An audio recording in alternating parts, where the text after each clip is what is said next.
That was a lovely meditation, Lord Lisa. Thank you so very much. And as I heard the words you were speaking, I thought about these beautiful, beautiful testaments of mother's love right here from Mother Earth. Thank you, Tutu, for bringing these. As Cody walked in, it says what kind of world we live in. He says they don't look real. Well, they're very real. And only Mother can give us that kind of reality. So thank you so very much for it, and thanks for the meditation. All right, a little time for a little Bible study.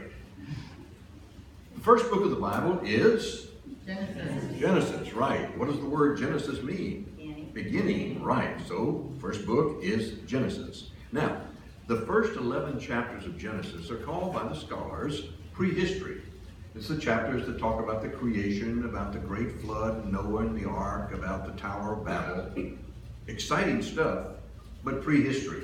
Probably none of it is literally true. I hope I'm not knocking your Birkenstocks off here today when I say that, but that's the way it is.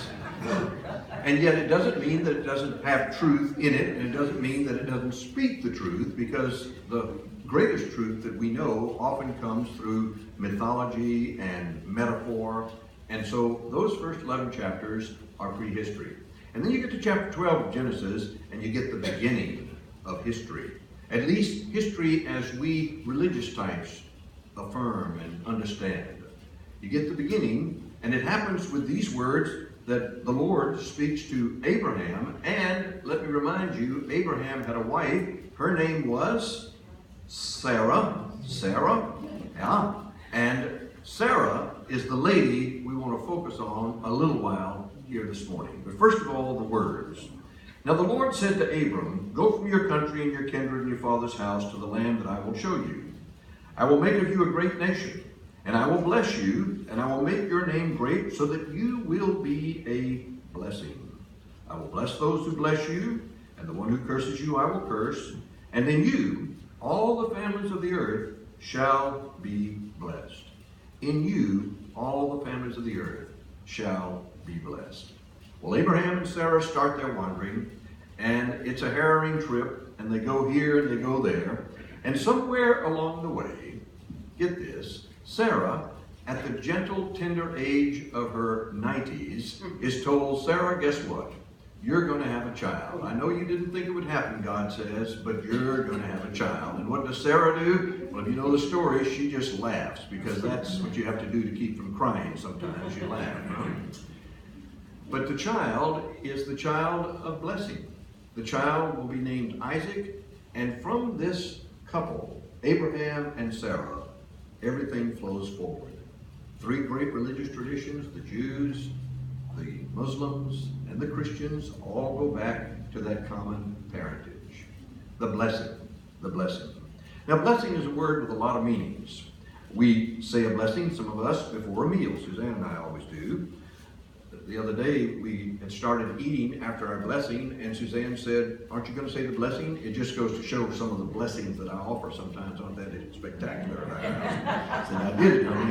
But anyway, you can say a blessing before a meal. Some people seek out the blessing of a priest. After a sneeze, people often say, "Bless you, bless you." And in the South, if you follow a critical comment with the words "bless his, her heart," or "bless her heart," you can say anything about a person. You can say, "He's got a butt as big as Baton Rouge, bless his heart." Or, "That's not the most attractive face I've ever seen, bless her heart." And just bless and bless and bless. To say "God bless you" is a gesture of compassion. It can be a gesture of hope. It can be a word of help. It can even be a word of condemnation. God bless you.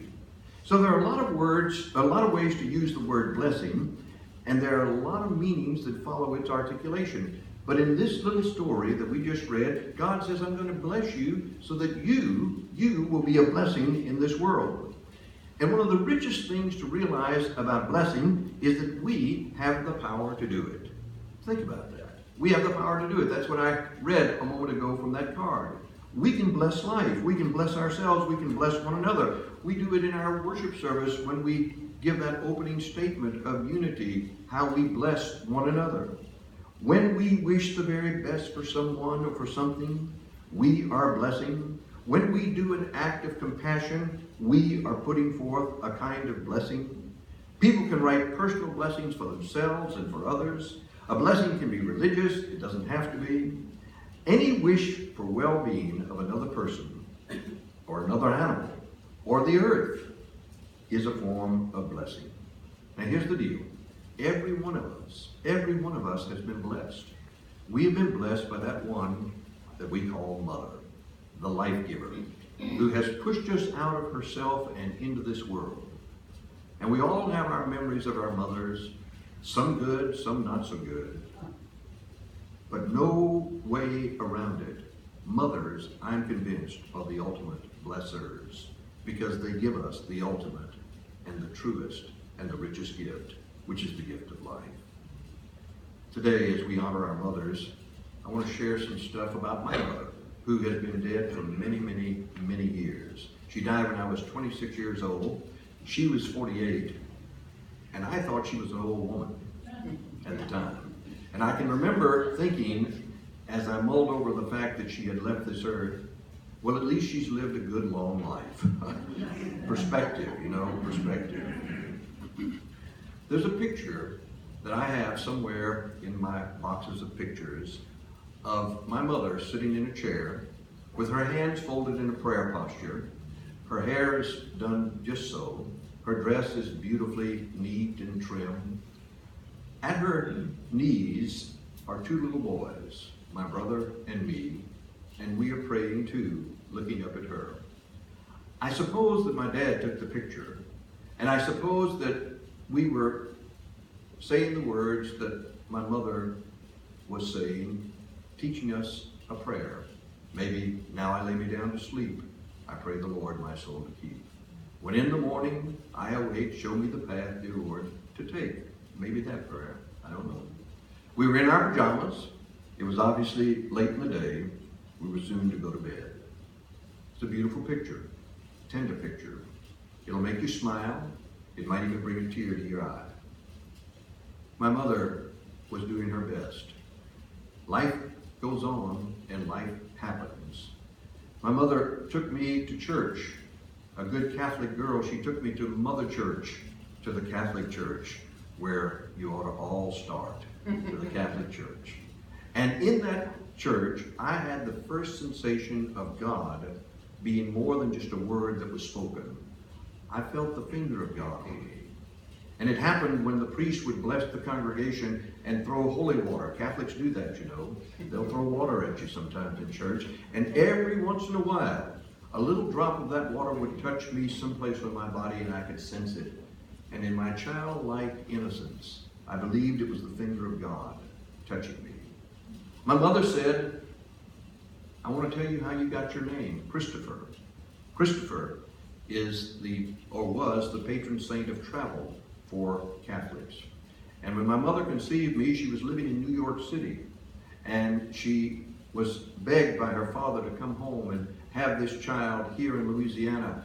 It was after the war, and there wasn't anything to do anymore except to somehow put families back together. And my mother had met my father in New York. My father was a member of the Royal Canadian Air Force, and they had come together, and I was the product of that union. And so my dad from Canada had nothing to go back to Canada for, and he said, why not? And they moved to Louisiana. But my mother didn't drive to Louisiana, she flew to Louisiana. This is in 1946, when flying was still something of a novelty, and she was petrified. She had gone up to New York over and over again to visit relatives, which is where her mother was from, and she'd always taken a steamer out of New Orleans and gone up through the Gulf and then up the East Coast, and that was a good way to travel, but an airplane, that was scary stuff. So she's now pregnant, and her dad has said, please come home to Opelousas to have this baby, my only grandchild, his wife long deceased. And my mother got on the plane and made a deal with God. She said, I told God that if I could get home safely and you came out a boy, I would name you Christopher, after the patron saint of travel, and you would serve the Lord. That's what my mother said. She told me that story. She took me to church. I felt the finger of God. she taught my brother and me a little simple prayer. And then she went off the rails. She became a raging alcoholic.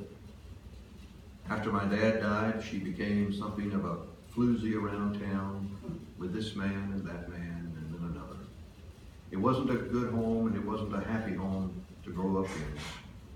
But every day she somehow managed to put her fragile, fragmented life together, get in that old Plymouth and drive down to City Hall where she had a job that I suspect never let her make more than $12,000 or $15,000 a year. She did her work. She kept the house with a roof of sorts over our heads. She came home in the evening. She fixed a supper for those 4 children of hers. And then sometimes she went out and we wouldn't see her for the next day or even beyond. There was a time when she didn't come home at all. One day led to another day, and then another day. And we kids were absolutely panicked. Where is Mom? Finally, somebody decided that they should let us know our mother was in the hospital. She had gotten pie-eyed at one of the bars in Opelousas, and let me tell you, there are some bars in Opelousas. And on the way home, had driven her car, then a Studebaker, into the ice house and injured herself and had to be put into the hospital. 3 days, and somebody came to say, oh, by the way, your mom's in the hospital. I remember gathering my siblings because I was the oldest, and I said, now look, we're going to do something here to protect ourselves. If anybody comes and asks, are you getting something to eat, you tell them you are. We were eating whatever was there. We could get bread and bologna and that kind of stuff. And we're going to clean this house and keep it as neat as we know how, so that if anybody comes to our house, they'll see that it is okay. It's a good place to be. Because we don't want anybody coming and taking us and putting us in homes. We're going to stick together until Mama gets home. And we pulled it off. We pulled it off. And life went on. And one evening, living in Kansas City, my sister-in-law called to say, your mother is dead. She had taken a gun, gone into a room, put it to her chest, and ended her life. 48 years old. She was gone. Now, you could write the story of Lucille Andrews in lots of different keys. You could write it from that key of the woman sitting in the chair with her hands folded in prayer, teaching little boys to pray. You could write it in the key of a mother taking her brood to church. You could write it in the key of a woman become an alcoholic with all of the bad stuff that can go with that disease. You could make it sad, you could make it happy. But you'd have to leave one part out or the other. It's best, it's a sad, happy story. But here's the deal. Here's the deal. She blessed me. And she blessed Tim. And she blessed Kathy. And she blessed Maureen. 4 people who still live on this earth. She blessed us by giving us life. The great gift. The great gift. Now you know I'm a Neil Diamond freak. And I love it. I love the way he sounds. I love the way he puts the words together in his songs. The other night at Jubilee Pioneers, as we ended, we played one of Neil's songs. That's how we do, because we don't have Jerry and Jude and all that talent. Just a bunch of ne'er-do-wells there. Nobody can sing, so we listen to music. And so we put on Neil Diamond's song, Done Too Soon. And I don't know if you know the song, and I certainly am not going to try to sing it. But he starts off with this really fast rhythm, and the first word out of his mouth is Jesus Christ. And then he begins to name figures of history. Genghis Khan, Anais Nin, Carol Chessman, people that some of us can remember the names of. And then the song winds down to this. He says about all of those people of history, they all sweated under the same sun. They all looked up and wondered at the same moon. And they all wept for having it done too soon. Life. They all wept for having it done too soon. I'm so glad I'm alive. And I'm so glad you're alive. And I'm so glad that we live to see things as glorious and as beautiful as this. I'm so glad that I see your faces here this morning. I'm so glad that there are grandchildren in our lives. I am so grateful for every moment of this thing we call life. And none of it could have ever happened except for our mothers, which is why we honor them and celebrate them today. For mothers don't have to be saints in order to give the great gift. They simply bring life, and we are, and it is good. It is very, very good. So, if you want to do something for your mom in memory or in reality today, here's what I would suggest. Live your life. Live it as well and as daringly as you possibly can. Live it and let the compassion and the love flow from every pore of your body. Live it in a way that honors all life. You won't pull it off perfectly, but you will be a blessing.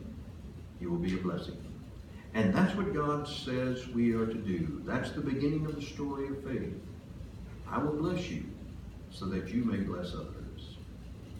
Somewhere along the way, a mother pushed you out of her body and blessed you with life.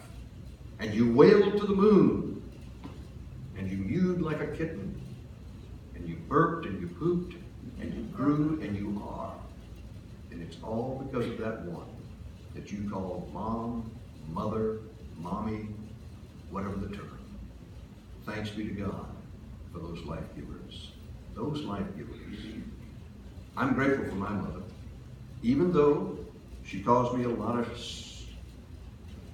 of pain during her lifetime, I'm grateful for her, and I'm grateful to her, because she's the one that started this bozo out on this journey, this marvelous, mysterious, wild roller coaster ride that we call life.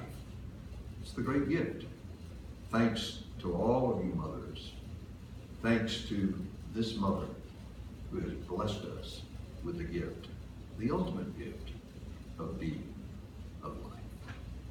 I will bless you, says God, so that you can be a blessing to others, so that through you, the whole world might be blessed.